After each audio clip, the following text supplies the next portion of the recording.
Hey guys, it's Jill. Jen and I wanted to give you a heads up about the content on today's episode. It may be triggering for more sensitive audiences. Refer to the show notes for more specifics. And take care while you listen.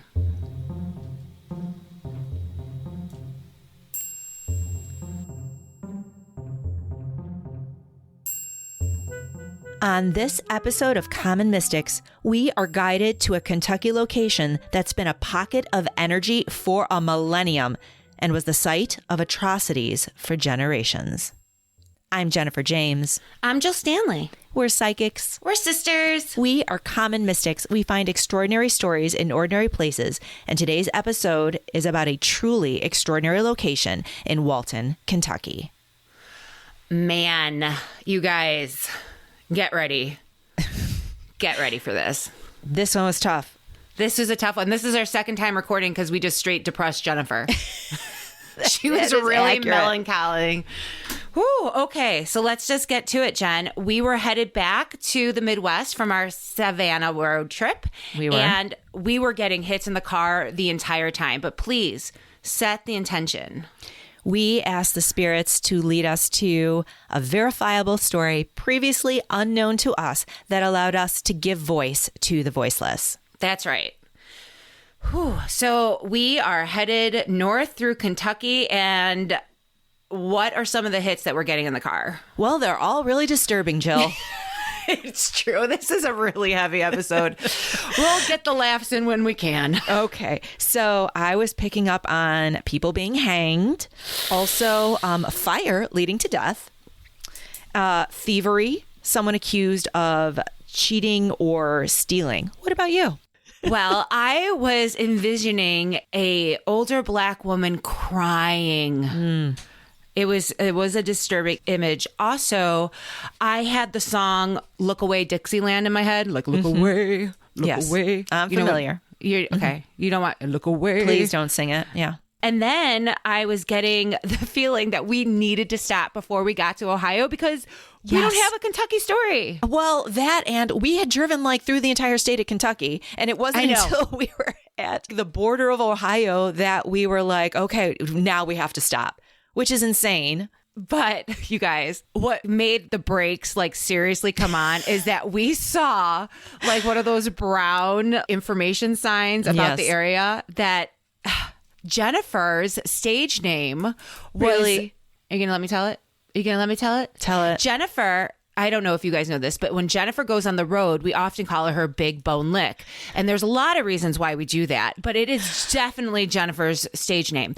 So on the brown directional sign, it said Big Bone Lick. And she was like, oh my God, I am not the only one. You are absolutely ridiculous. You know that. That is not my stage name. And that is so yours. It is now. Well, we saw that sign, and it was several minutes of entertainment and laughter regarding Big Bone Lick and what that was and why that was funny. What an unfortunate name for anything, honestly. We're going to talk more about it in a second. But Big yeah, Bone we're not. Lick. We're not mature at all. We're not mature at all. Oh, so we get off because Big Bone Lick, you get off at Big Bone Lick. Okay. Need I say more? But instead of going to Big Bone Lick, we decided to make a right. Well, we ended up in a town called Walton, Kentucky. And we were both feeling KKK vibes. In other words, organized, clandestine attacks on Black people. The hits that we were getting was really unsettling. And it felt like we were getting references to like organized crime on Black people in the car. And then like when we were in Walton, it was just like the culmination of all those hits and all that energy. And then we really started having a conversation. Right. What else were you picking up? Well, the other thing that you and I were talking about is why this town existed. Like we were, for some reason, focused on what's the origin of this town? Why is it here? There's nothing there that says this is why the town's there. Like, you know how like in Battle Creek, you can be like, oh, I get it. There's cereal. There's the paper mills. There's the intersection of rivers.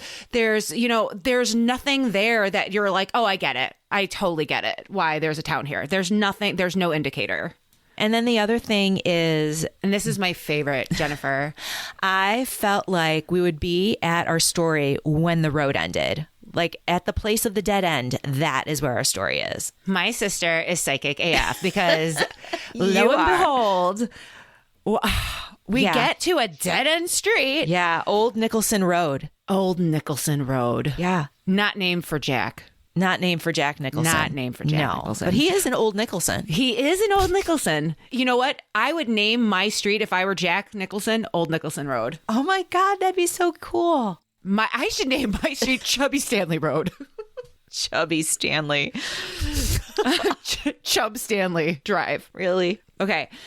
What happens at the dead end street, Jennifer? Where the Old Nicholson Road dead ends in Walton is an old structure that is called the Gaines Tavern. You guys, this structure is in the middle of two railroad crossings. It's surrounded. Right. And I just got to tell you, unsettling AF as soon as we drove up in the property. Well, first of all, we were astounded that we found it because we knew immediately this place is haunted. That's the first 100%. thing. The energy, you could just feel it, not only from the structure, but from the land itself. And we were able to see from the sign, from the historical marker, that it was a location called the Gaines Tavern. What is it? Describe what it looked like when we were exploring it. The facade is like this old, weathered, faded brick. Yes.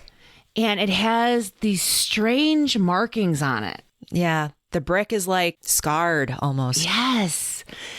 I just want to say Jennifer was the first to get out of the car and go directly to the tavern, which is really unusual. Like usually I'm the one trying to break in under, but not this time. What? It's true. I went right up to the structure and I felt drawn to the upper window, one of the upper windows, and I totally felt someone watching me from an upper window. I did too. And it felt like a man with a gun. I had an image in my head of a man with a gun in that window.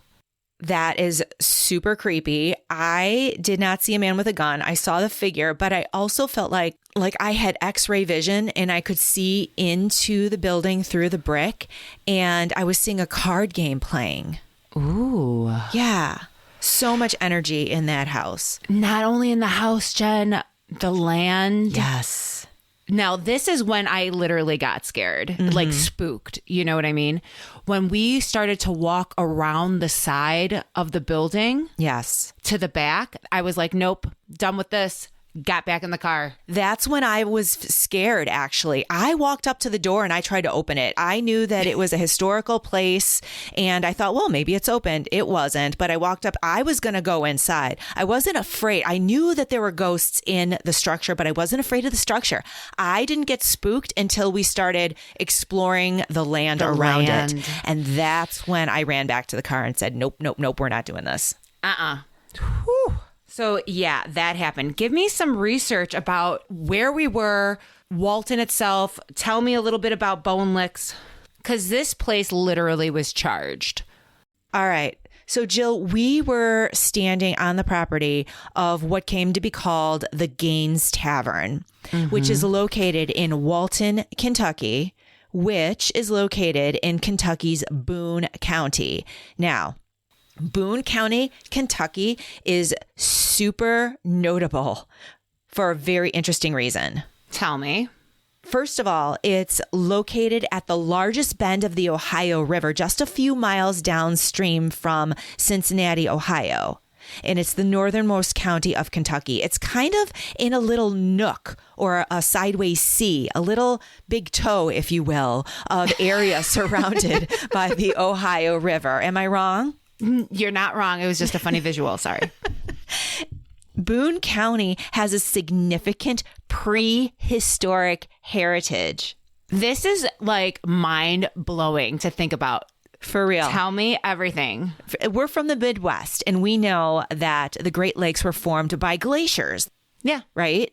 Everyone knows. But there was glacial activity in Boone County. The last glacial activity from 10,000 to 12,000 years ago left behind substantial gravel and limestone deposits along today's Ohio River.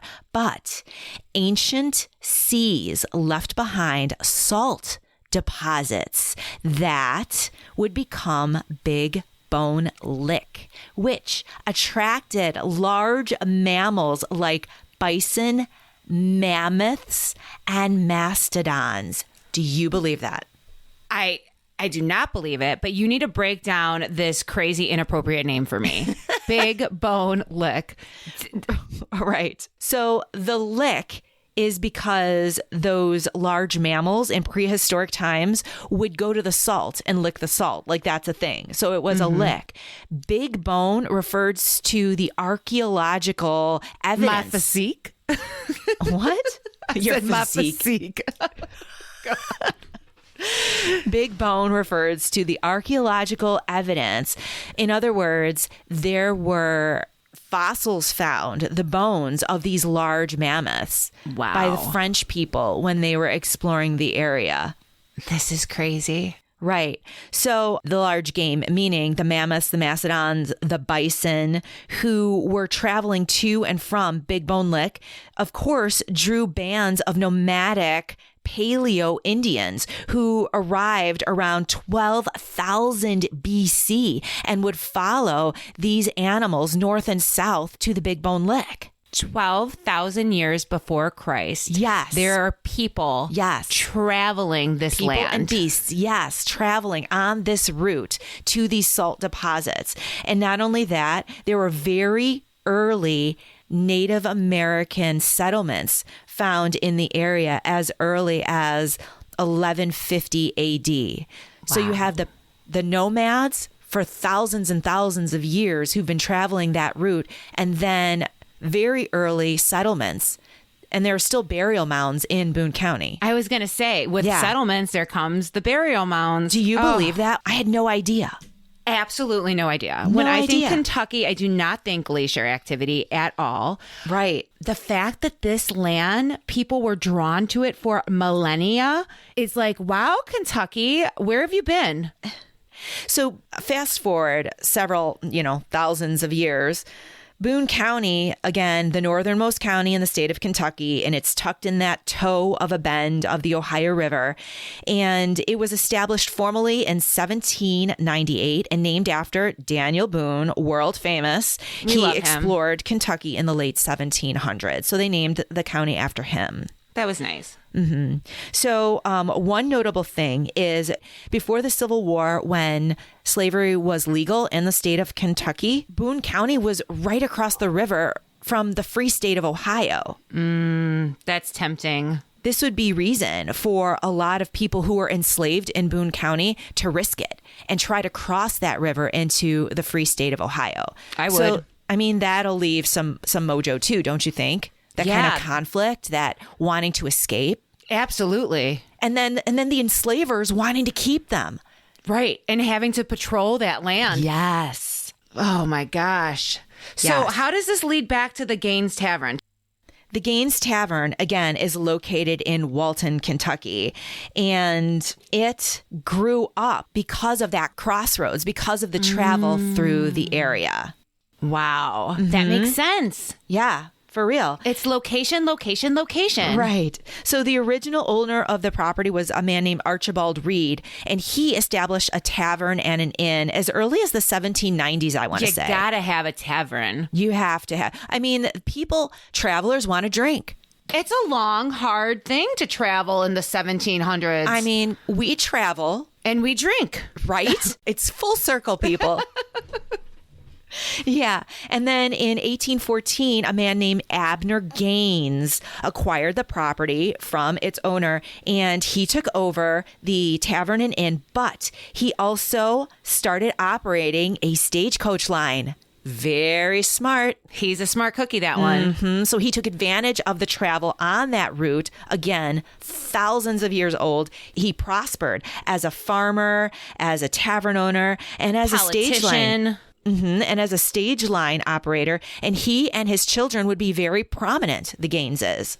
Actually, one of his sons was like a notable general in the Mexican-American War and then became the Oregon governor in 1850. Cray, cray. That's exactly right. So yeah, the Gaines people were very prominent in the 1800s for sure. They were a big deal. Now, the interesting thing about the tavern, Jill, is that it actually predates the town of Walton. So do you remember how when we were in the car, we were like, why is this town even here? Yes. The town is here because of the tavern. That's insane. The original name of the town was actually called Gaines Crossroads. And it wasn't until, I know, right? It wasn't until 1840 that the area was named Walton. And so their histories were totally intertwined, the taverns and the towns. So Walton grew to be the largest town in the county in the late 19th century. And according to BoonesCountyHistory.org, that was because of really two reasons. The turnpike, in other words, the Ohio to Lexington Pike, and also two different railroad lines that crisscrossed right in the county, the Louisville and National and the Queen and Crescent. And where that crisscrosses, that's where the tavern is. Exactly. It's just north. So crazy. I know. It's like X marks the spot. Exactly. And so Walton was an important transportation hub. And according to the Wikipedia article, Walton, Kentucky, downtown Cincinnati is 21 miles to the north, Lexington 64 miles to the south, and Louisville 82 miles to the southwest. So all of these really important cities are accessible right through Walton, Kentucky. Wow. Yeah. You know, what's interesting is that over the years, this place has been traveled, and you can see the evolution of travel just passing through that area, right? It's true. So yeah, no, back to the Gaines Tavern. It thrived with all of the travelers moving through town. In 1818, the house was used as an inn and, of course, a stagecoach stop. And Abner Gaines operated the tavern on what would become a very common stopover point on the Covington-Lexington Turnpike. Cool. Yeah. Later, the tavern would become a party venue. Which I can totally see. I mean, would you have a party there? Yeah, like a friggin' Halloween party. Halloween, that's what I was thinking too. It became a party venue and then a private residence for a while. No, thank you. And then, no, right? No. And then an antique store. Okay, that'd be cool. That would be cool. But it recently was sold to the town of Walton, and now it is a historical landmark and museum. Okay, so this is the thing. Is it just us? Like, honestly, like, why would the town of Walton want this? Because it seems like you need a couple different priests of a couple different denominations. Like, because the vibes off this property and this building are like off the hook. So for real. Do they have any indication that they have a haunted house and haunted land? They know it. They do? How do you know they know it? It's actually known as, quote, the Kentucky Horror House. Oh, horror, not whorehouse? Well, we were there. So, okay, that's fair. Right? Okay, so big bone lick. Okay, it is my stage name. Okay. You're getting a shirt. The original Big Bone Lick. Oh my God. It's known as the Kentucky Horror House. And according to the Louisville Courier-Journal, the reason is because there have been a series of murders, suicides, and natural deaths, which have occurred in and around the two-story brick building. Okay, things are getting heavy. It's getting heavier, guys. It is. Today, some believe that the distressed souls of the dead have never left. 100%. I know that to be true. I'm not even going to lie. Right? You can feel it. But they say, purportedly, there are 9 people that died on the property. I counted more from my research. Let's go through them. Just quickly. Let's bullet point. Sure. Okay. Number 1, Abner Gaines. The man's got to die sometime. Right. Natural causes, nothing fishy. He dies in the house. Gotcha. Harriet Gaines, his daughter. Okay. She was only 5 years old. Aw, poor baby. She died of natural causes as well. I mean, children died all the time. That's why you had so many. Isn't that crazy? Yeah, well, yeah. And he did have like 13, didn't he? Yeah. Another daughter, Anne, less than a year old, also died of natural causes. So sorry. Very sad.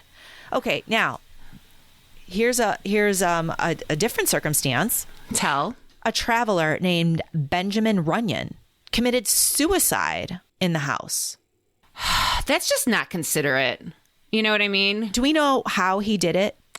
Let's talk about it in our detours in specific fashion, but like, wait till you get home, man. Yeah, for real, that is inconsiderate, isn't it? It really is. Okay, 1839, a man named William Northcutt was stabbed by Robert Harrison. Again, we'll discuss it in the detours, but just to give you a heads up, Robert Harrison is the second cousin to William Henry Harrison, which we already don't like because of Tecumseh. Just saying. Who would become the president of the United States. He still sucks. Okay. Oh, there's more, Jill. Yes. 1863. In the immediate vicinity, so not in the house, but outside the house, at a toll gate, was a man named Hugh Ingram. Hugh took his own life by hanging himself to the railroad bridge. Just a few yards from the tavern. That's messed up. Think of the scariest sight. Yeah. Then in 1869, John A. Goodson committed suicide 40 years after the traveler Benjamin Runyon committed suicide in the same room. In the same room. The two men committed suicide in the same room 40 years apart. I do know that this one, Goodson, died via suicide with a gun. He was playing cards, went up to his room. He put his shotgun to his head. He was playing cards, and he used his cane to pull the trigger. Wow. Yeah. I mean, that's inventive, though. I mean, you got to want it, right? You got to want it. That's awful. That's terrible. Okay. And then there was a man named Joe Blackburn. He died in a quote unquote accident after being hit by a train right in front of the house. I find that to be very fishy. I mean, what is he doing? What is he doing on the tracks? It's not headphones. He's not like, he doesn't have the iPods in. And a train can't sneak up on a person. It's hard to miss a train coming. 100, like the vibration alone, right. Even if, like, let's just say he's deaf, like he didn't hear the whistle, like literally deaf, the vibration alone would tip you off that you're in danger. Well, and you can see it. I mean, the train tracks are right in front of the house. It's a straight shot. It's not like it turned the corner and hit him. Right. I don't know, man. My bet is on suicide for that one. Interesting. I concur. Oh, here's another crazy suicide, Jill. This is the craziest of all. In 1892, Miss Elizabeth Rice, she was the in-law of the owner. Got it.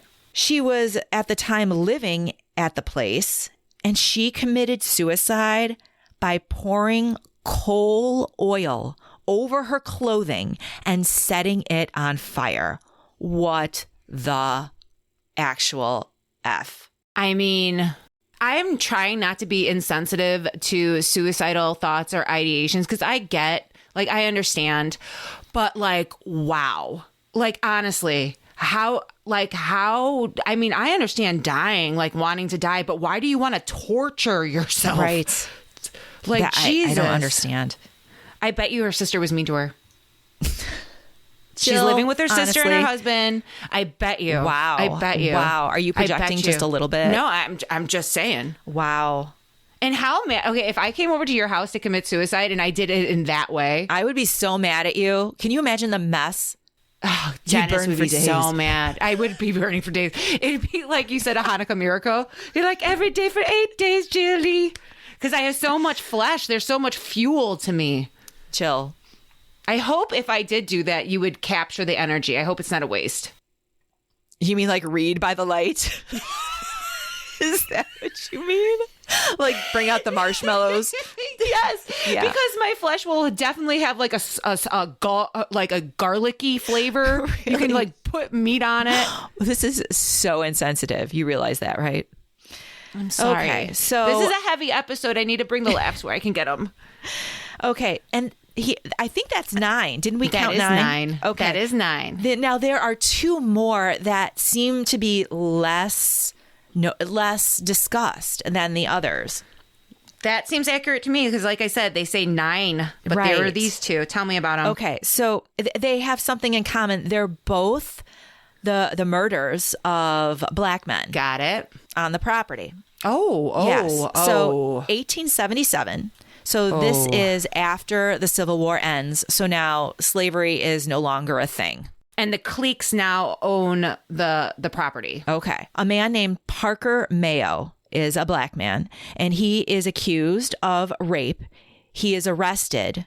Then he is broke out of jail by a mob and hanged on the property, like just yards away from the Gaines Tavern at a quote unquote hanging tree. The town's hanging tree, not just any hanging tree. The town utilized this tree on this property as the town's hanging tree. Okay. So I didn't see this coming. I did not see this coming. Okay. Same year. Same year, we have another man. His name is Charles Dickinson, a man of color. And he was hanged soon after Parker Mayo. This man purportedly stole $192 and ran away with it to Louisville, Kentucky, where he enlisted in the U.S. Army. He's a patriot. In any event, he was captured, he was arrested, and once again, a mob broke him out and hanged him on the same hanging tree on the tavern's property. Jesus. Yeah. This house has a suicide room and a hanging tree? Oh my God. Dude, that's red flags. Anyone, why do you think, like, honestly, why do you think there's so much deaths here? I have theories. Do you?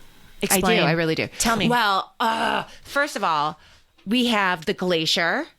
Yes. Depositing the limestone and salt. Yes. And then you have the Ohio River. These are all metaphysical tools for energy, right? You have the salt, the stones, and the river. Right. But also all that activity Yes. for millennia.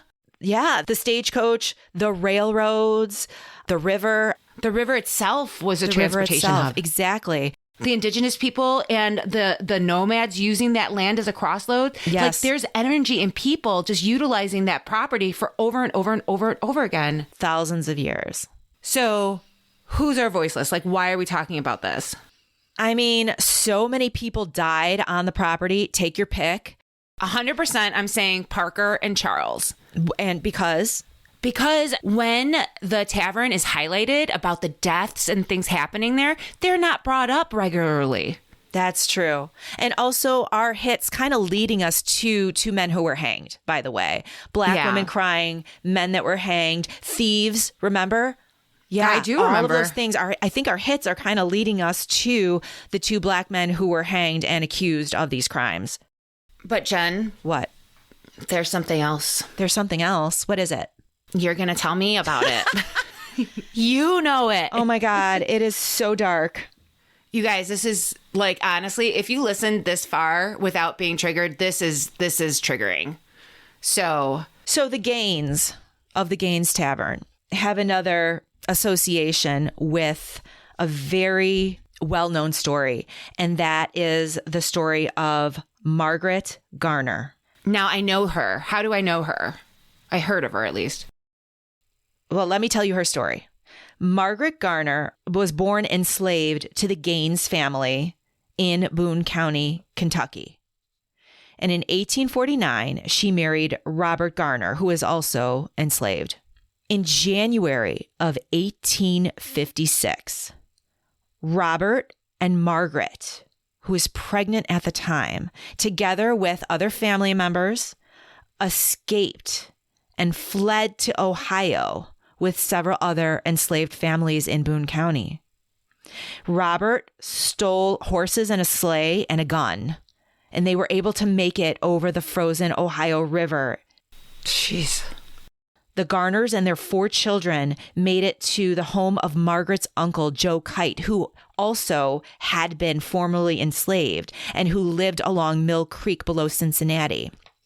But Jill, slave catchers and U.S. Marshals would find them hiding out at Joe Kite's property, and they surrounded the property and they stormed the house. Robert fired several shots and wounded at least one deputy marshal, but it was to no avail. They were captured. And Margaret, in that moment, did the unthinkable. What? She killed her own 2-year-old daughter with a butcher knife rather than see the child return to slavery. And she was also going to kill her other children. She had wounded them and she was preparing to kill them and herself, but she was subdued by the posse. Oh, God. She and her husband were apprehended and brought back to Kentucky. And there was a murder trial and they were trying to bring her back to Ohio to be tried for the murder. But the murder of her child. Yeah, the murder of her child. Exactly. But her owners in Kentucky kept moving her around and selling her to different families so that she couldn't be found. And eventually she was to die of scarlet fever in Tennessee. The thing is that this is a very well-known story. Right. It's a well-known story because Toni Morrison, the famous novelist, wrote the book Beloved, and it was inspired by Margaret Garner. And Beloved has gone on to be a play, an opera, a movie. This story is really well known. So originally, when we had done the research for the Tavern, we were like, well, we're not including Margaret's story. But something changed, Jen. What changed? I was the one, Jill, who told you, no, we're not doing Margaret's story. We're not doing Margaret's story. You took the lead role on the outline, and I kept telling you, don't write Margaret in. And then when you did the draft and I read over the outline, I couldn't shake Margaret. Margaret kept coming back to me. She kept coming back to me. What does that look like? Tell me what that means. One of the things that kept coming into my head was a child drowning. And that's actually one of the hits that we didn't talk about earlier that I wrote down in the car. I saw a child drown. I kept seeing a child drowning in my mind's eye. And so as I was going through your outline, I looked up Margaret Garner, and it's less well known that while she was being transported one owner to the next, she was on a river and she threw her 9-month-old baby in the river and her baby drowned. Such a tragic image. And then I knew, okay, Margaret, all right, we'll talk about you too. Because I didn't want to talk about Margaret, but she just wouldn't let it go. And so here we are. We're talking about Margaret. And for some reason, she wants a voice now too. Well, her mother was enslaved by Abner Gaines. And when she was a child, she was at the house that her mother was enslaved at. Gaines Tavern. The Gaines Tavern. That would have been on the property. And Priscilla, her mother, yes, did not go with her family, the rest of the family, Robert and Margaret and her kids. She stayed. She didn't try to escape with the family. She didn't try to escape with the family. I don't know why they didn't take her. I don't know why she didn't try to escape. But historians believe that she was interrogated and tortured to give the location. And that's why the posse and the U.S. Marshals knew where to find the Gardners at her brother's house. Oh, my gosh. I can't even contemplate that. Yeah. And it's such a fascinating story, and it's so well known that you would think that you would want to bring attention to that story in conjunction with the Tavern, right? It's almost piggybacking on the fame. Like, why wouldn't you be like, Margaret Garner was here? Right. The inspiration for the famous story, Beloved. Absolutely. But it's not. It's not. In fact, the stories about the enslaved are often overlooked, like we said.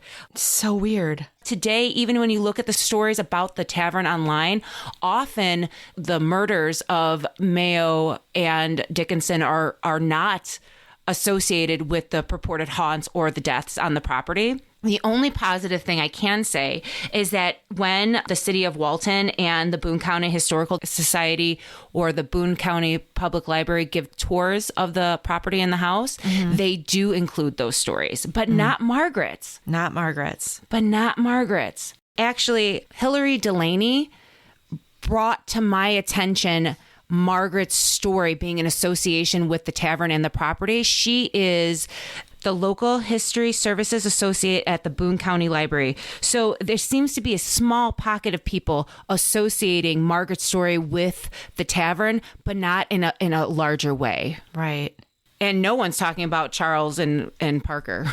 So another thing that's been overlooked in the history of the house is that house not only was a party venue, an antique store, a tavern, a stagecoach stop, it was also a meeting place for ex-Confederate soldiers to organize efforts to keep the Black population of Walton and Boone County in line, right? Wow. Well, that would explain the hanging tree on the property.